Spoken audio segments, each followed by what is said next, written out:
السلام علیکم ورحمۃ اللہ وبرکاتہ۔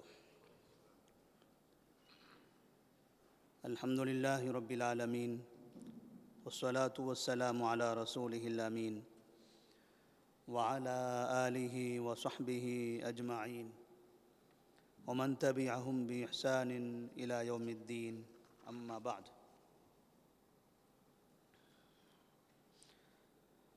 نبی کریم صلی اللہ علیہ وسلم کی سیرت کے سلسلے دروس میں آج کے درس کا عنوان ہوگا خبیب بن عدی رضی اللہ تعالی عنہ کی شہادت۔ خبیب بن عدی رضی اللہ تعالی عنہ مدینہ کے انصار صحابہ میں سے ایک تھے۔ قبیلے اوس سے آپ کا تعلق تھا اور ابتدائی زمانے میں انہوں نے نبی کریم صلی اللہ علیہ وسلم پر ایمان لایا، اسلام کی بڑی خدمت کی۔ یہ بہترین معلم بھی تھے اور اسلامی تعلیمات کے اچھے عالم بھی تھے۔ تو ایک مرتبہ سن 4 ہجری میں عزل اور قارہ کے لوگ نبی کریم صلی اللہ علیہ وسلم کے پاس آئے اور انہوں نے آپ صلی اللہ علیہ وسلم سے یہ درخواست کی کہ ہمارے علاقے میں اسلام کا چرچا ہے، لوگ اسلام قبول کرنا چاہتے ہیں، اسلام کے بارے میں لوگ جاننا چاہتے ہیں، ذرا آپ اپنے پاس سے کچھ افراد کو اسلامی تعلیمات سکھانے کے لیے بھیجیے۔ تو آپ صلی اللہ علیہ وسلم نے 10 صحابہ کو بھیجا، جن میں سے ایک صحابی خبیب بن عدی رضی اللہ تعالی عنہ ہیں۔ اب اس کا پورا واقعہ اس سے پہلے کے درس میں گزر چکا ہے۔ خبیب بن عدی رضی اللہ تعالیٰ عنہ ان 10 صحابہ میں سے، جن میں سے تقریباً 9 افراد کو قتل کر دیا گیا۔ خبیب بن عدی رضی اللہ تعالیٰ عنہ جو مکہ میں قیدی بنا لیے گئے تھے، حارث نامی ایک شخص تھے، حارث بن عامر، جسے خبیب بن عدی رضی اللہ تعالیٰ عنہ نے جنگ بدر میں قتل کیا تھا۔ تو حارث کے خاندان کے لوگوں نے، ان کی اولاد نے خبیب بن عدی رضی اللہ تعالیٰ عنہ کو خرید لیا اور اپنے پاس قیدی بنا لیا۔ جب ان کے پاس یہ قیدی رہے تو اس درمیان میں حارث کی بیٹی کا یہ واقعہ ہے۔ وہ کہتی ہیں کہ ایک مرتبہ میں خبیب بن عدی رضی اللہ تعالیٰ عنہ کے پاس گئی، ان کا حال چال معلوم کرنے کے لیے، دیکھنے کے لیے، تو پتہ چلا کہ ان کے ہاتھ تو بندھے ہوئے ہیں، لیکن ان کے سامنے انگور کا گچھا موجود ہے۔ یعنی ایسا تو نہیں کہ یہ کہیں سے لے کر آئے، ہاتھ بندھے ہوئے ہیں۔ اور انگور، مکے کا اس وقت یہ حال تھا کہ وہاں لوگوں کے پاس کھجوریں بھی نہیں تھی، ان کے پاس یہ انگور کہاں سے آئے؟ تو حارث جو ابھی جن کو قتل کر دیا گیا تھا، ان کی بیٹی جو کافر تھی، اس نے کہا ما رأیت اسیرا قط خیرا من خبیب، میں نے خبیب سے بہتر کسی قیدی کو نہیں دیکھا، اتنے اچھے اخلاق والا اور ایسی شان والا کہ قیدی ہے اور اسے یہ تر و تازہ اچھی روزی مل رہی ہے، یقیناً یہ روزی اسے اس کے خدا نے دی ہے۔ اسی دوران میں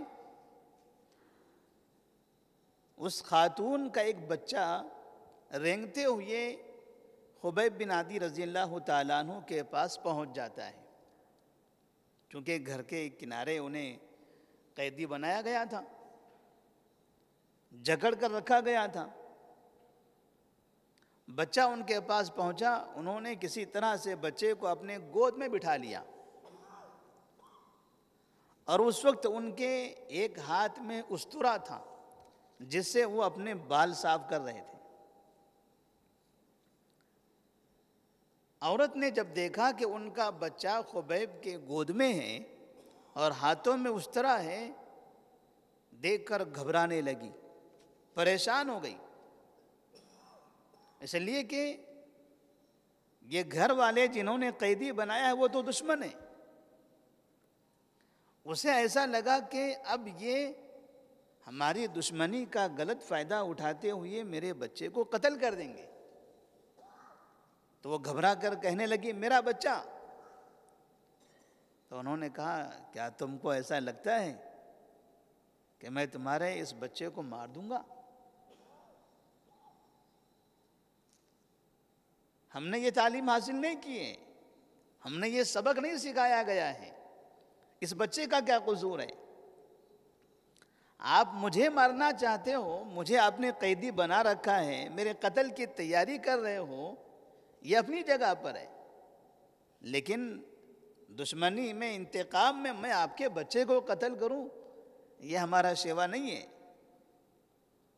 بچہ واپس چلا گیا، عورت پریشان ہو گئی، کس طرح کے یہ انسان ہیں؟ نبی کریم صلی اللہ علیہ وسلم کی تربیت یافتہ یہ شاگرد تھے، یہ وہ صحابہ رضی اللہ تعالیٰ عنہم ہیں۔ پھر ایک دن آیا کہ جس دن خبیب بن عدی رضی اللہ تعالیٰ عنہ کو سولی پر چڑھانے کا اعلان کر دیا گیا۔ مکہ میں پہلی مرتبہ مسلمانوں میں سے کسی شخص کو سولی پر چڑھایا جا رہا تھا، ابھی تک کہ ایسا کسی کے ساتھ نہیں ہوا تھا۔ مسلمانوں کو مارا گیا، قتل کیا گیا، لیکن کسی کو سولی پر نہیں چڑھایا گیا۔ تو اسلام میں پہلے وہ شخص ہیں خبیب بن عدی رضی اللہ تعالیٰ عنہ جنہیں سولی دی گئی، سولی پر چڑھایا گیا۔ سولی پر چڑھانے کا اعلان ہوا، حارث کے گھر سے خبیب بن عدی رضی اللہ تعالیٰ عنہ کو زنجیروں میں باندھ کر لے جایا جا رہا ہے، اور تنعیم کے علاقے میں، جو مکہ کے باہر تنعیم کا علاقہ ہے، ادھر کی طرف حرم کے قریب سے گزار رہے ہیں، اور مرد ہیں، عورتیں ہیں، بچے ہیں، بوڑھے ہیں، شہر کے تقریباً تمام لوگ ایک میلے کی طرح خبیب بن عدی رضی اللہ تعالیٰ عنہ کے آگے پیچھے چل رہے ہیں۔ سب وہ منظر دیکھنا چاہتے تھے کہ کس طرح سے خبیب بن عدی رضی اللہ تعالیٰ عنہ کو سولی پر چڑھایا جائے گا۔ جب خبیب بن عدی رضی اللہ تعالیٰ عنہ اس جگہ پر پہنچا دیے گئے جہاں انہیں سولی پر چڑھانا ہے، اطراف میں مرد، عورتیں، بچے سب جمع ہیں، سب دیکھ رہے ہیں۔ سب کی خوشی کا وہ عالم کہ ہم اسلام کے ایک سپاہی کو آج اس دردناک طریقے سے قتل کر رہے ہیں۔ خبیب بن عدی رضی اللہ تعالیٰ عنہ نے دیکھا کہ اب یہ تو ہونا ہی ہے، تو صحیح بخاری کی روایت کے مطابق انہوں نے 2 رکعت نماز پڑھنے کی اجازت مانگی کہ سولی پر چڑھانے سے پہلے مجھے 2 رکعت نماز پڑھنے کی اجازت دیجیے۔ اتفاق دیکھیے ان کافروں نے اجازت بھی دے دی۔ خبیب بن عدی رضی اللہ تعالیٰ عنہ 2 رکعت نماز پڑھتے ہیں اطمینان کے ساتھ، اور سلام پھیرنے کے بعد کہتے ہیں میں تو چاہتا تھا کہ اور طویل نماز پڑھوں، زندگی کی آخری نماز ہے، اور خشوع خضوع کے ساتھ اور تھوڑا سا طوالت کے ساتھ ادا کروں تاکہ زیادہ دیر تک اللہ کی عبادت کر سکوں، لیکن اس لیے میں نے نماز کو لمبی نہیں کیا کہ تم یہ سمجھو گے کہ سولی پر چڑھنے کے ڈر سے نماز لمبی کر رہے ہیں، وقت کو آگے بڑھا رہے ہیں، خوف ہے ان کو سولی پر چڑھنے سے۔ مجھے کسی بھی چیز کا خوف نہیں ہے،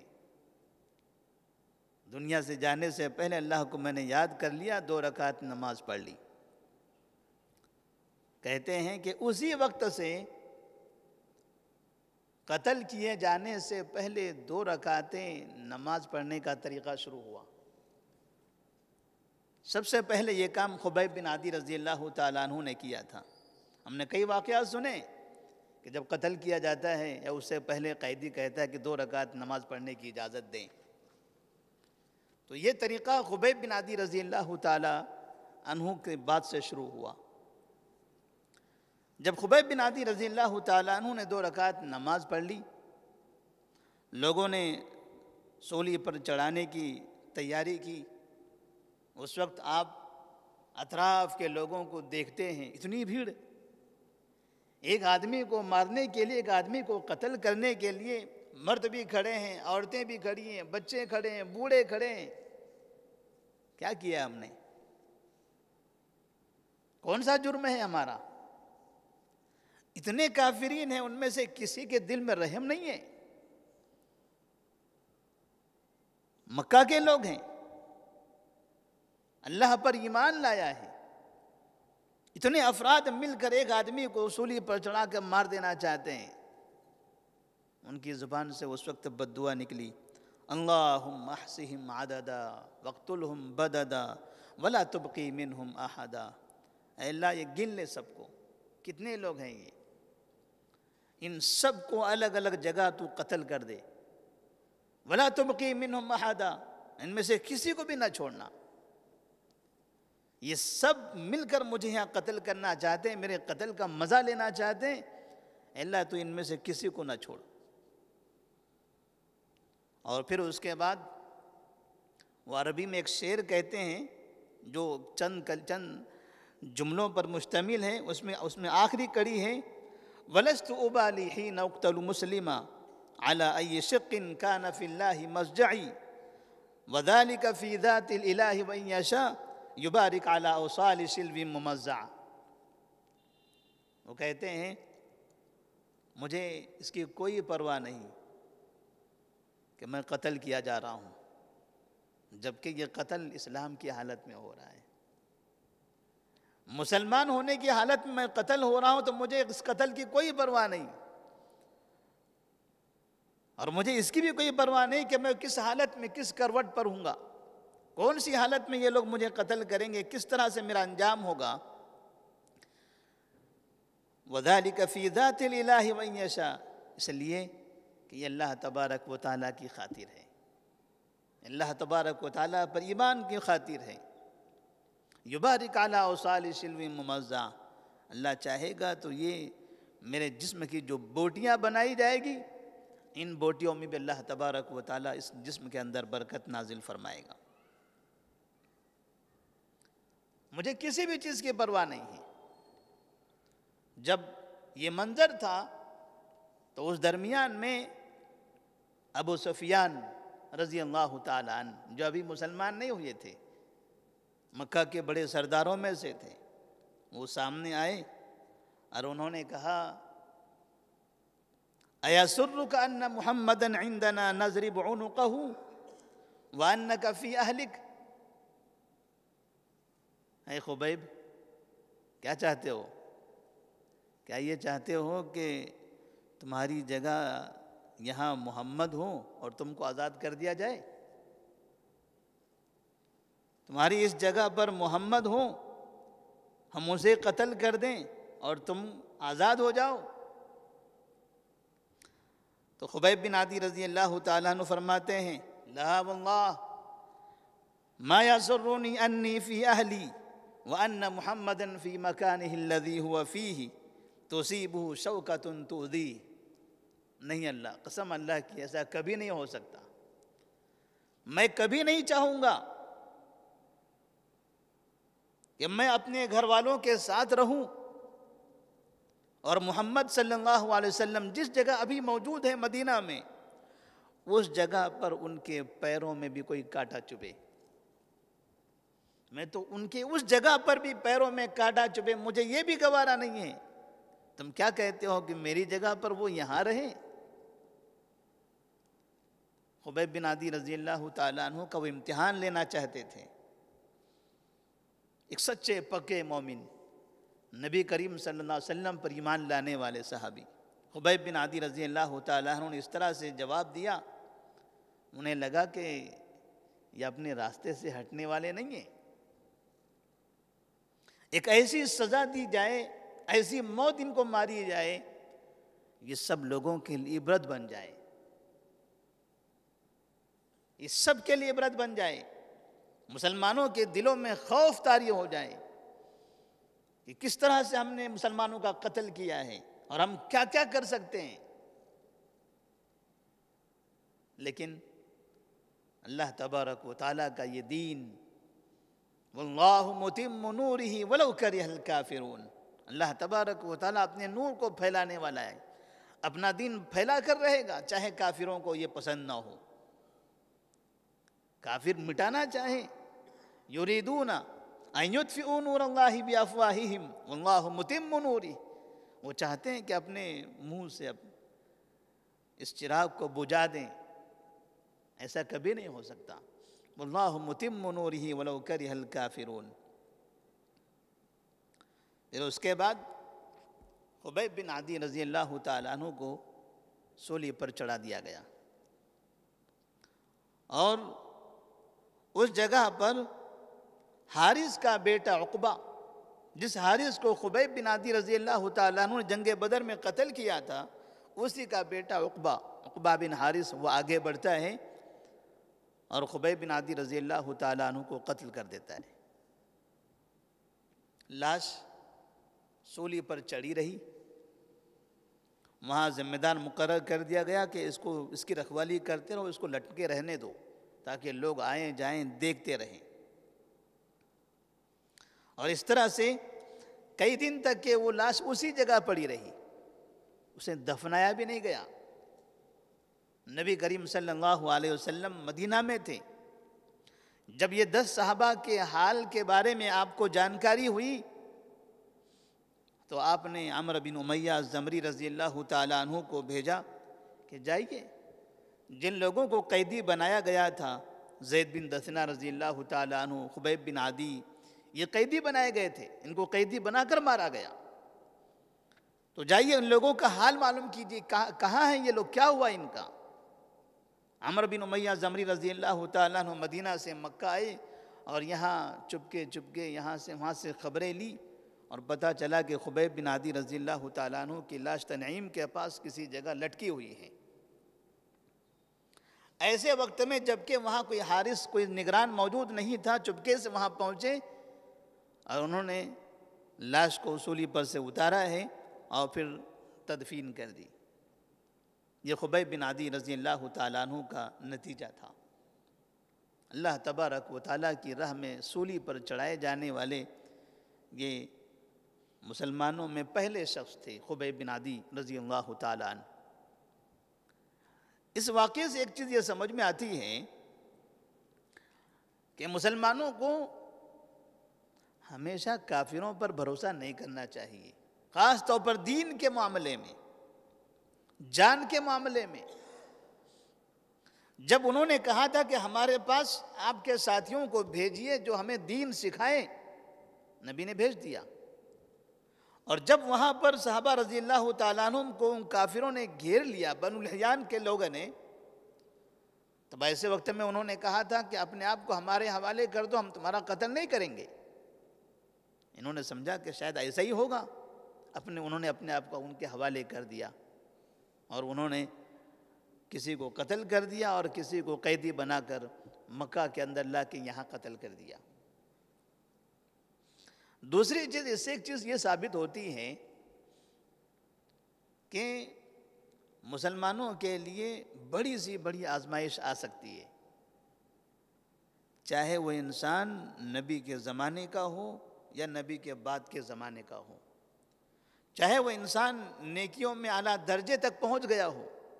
ایسا نہیں کہ انسان نیک ہو، عبادت گزار ہو، متقی ہو، پرہیزگار ہو اور دنیا کے اندر اس کے اندر خوشحالی اور اچھائی دکھائی دے، یہ ضروری نہیں ہے۔ نیک انسان، متقی پرہیزگار انسان ہو سکتا ہے دنیا کے اندر اس کو پریشانیاں ہوں۔ اشد الناس بلاء الانبیاء ثم الامثل فالامثل۔ نبی صلی اللہ علیہ وسلم فرماتے ہیں کہ دنیا میں سب سے زیادہ مصیبتیں انبیاء پر آتی ہیں، اور پھر ان کے بعد ان لوگوں پر جو پرہیزگاری میں، تقوی میں ان کے قریب قریب ہوتے ہیں۔ جو جتنا زیادہ متقی پرہیزگار ہوگا، دنیا میں اتنی ہی زیادہ آزمائشیں اور مصیبتیں ان کے اوپر آئے گی۔ اللہ تبارک و تعالیٰ ان مصیبتوں کے ذریعے، ان آزمائشوں کے ذریعے، ان پریشانیوں کے ذریعے ان کی کوتاہیوں کو ختم کر دیتا ہے، انہیں اور زیادہ نیک بنا دیتا ہے، نکھار دیتا ہے۔ جو نیکیاں ہیں وہ تو ہیں ہی، لیکن نیکیوں کے ساتھ کوئی غلطیاں نہ ہو، ایسا نہیں ہو سکتا۔ انسان ہیں، کوتاہیاں ہوگی، غلطیاں ہوگی، لغزشیں ہوگی۔ اب یہ کوتاہیاں، غلطیاں، لغزشیں کیسے معاف ہوگی، کیسے ختم کیا جائے؟ اللہ تبارک و تعالیٰ مصیبتوں کے ذریعے، بیماریوں کے ذریعے، تکالیف کے ذریعے ان تمام گناہوں سے ان کو پاک کر دیتا ہے۔ اللہ تبارک و تعالیٰ کا یہ بھی ایک انعام ہے۔ تو جس طرح سے خبیب بن عدی رضی اللہ تعالیٰ عنہ آخر وقت تک اپنی جان انہوں نے قربان کر دیا، لیکن اسلام کو نہیں چھوڑا، کافروں کو اس بات سے خوش نہیں کیا کہ ہاں ٹھیک ہے، محمد کو لایا جائے، میری جگہ پر مجھے چھوڑ دیا جائے، کیونکہ نبی کو وہاں سے لانا یہ بھی ناممکن اور ان کو چھوڑنا یہ بھی ناممکن۔ لیکن اگر وہ زبان سے کہہ دیتے تو یہ ایک مثال بن جاتی، ایک مثال بن جاتی کہ دیکھو آخر وقت میں انہوں نے یہ بات کہہ دی تھی۔ کافر تو کسی بھی حالت میں ان کو چھوڑنے والے نہیں تھے، اور کافر کسی بھی حالت میں نبی کو نہیں پکڑ سکتے تھے۔ تو اللہ تبارک و تعالیٰ نے اس جگہ پر بھی ان کو کامیابی عطا فرمائی۔ اسی لیے بار بار کہا جاتا ہے کہ صحابہ رضی اللہ تعالیٰ عنہ کی عزت کرو، ان کا احترام کرو، ان کے لیے دعائیں کرو۔ کسی بھی صحابی، کوئی بھی صحابی ہو، کسی بھی صحابی کے بارے میں اپنی زبانوں سے کچھ بھی نہ کہو، ان کی کوتاہیوں کا ذکر کر کے ان کو برا مت کہو۔ ان کے درمیان جو اختلافات ہوئے، جو جنگیں ہوئیں، جنگ جمل، جنگ صفین، ایسے مسائل کو بیان کر کر کے صحابہ رضی اللہ تعالیٰ عنہ کی شان کو کمزور مت کرو۔ یہ نبی کے وہ قریبی ساتھی ہیں جن کو نبی سے بے انتہا محبت تھی، اور یہ نبی صلی اللہ علیہ وسلم سے محبت کیا کرتے تھے۔ اللہ تبارک و تعالیٰ ان سے راضی تھا اور یہ اللہ سے راضی تھے۔ اللہ تبارک و تعالیٰ سے دعا ہے کہ اللہ تبارک و تعالیٰ ہمیں بھی صحابہ رضی اللہ تعالیٰ عنہم کی طرح مضبوط اور قوی، پختہ ایمان والا بنائے۔ ہمیں دنیا کے اندر ایمان پر ثابت قدم رہنے کی توفیق عطا فرمائے۔ والسلام علیکم ورحمۃ اللہ وبرکاتہ۔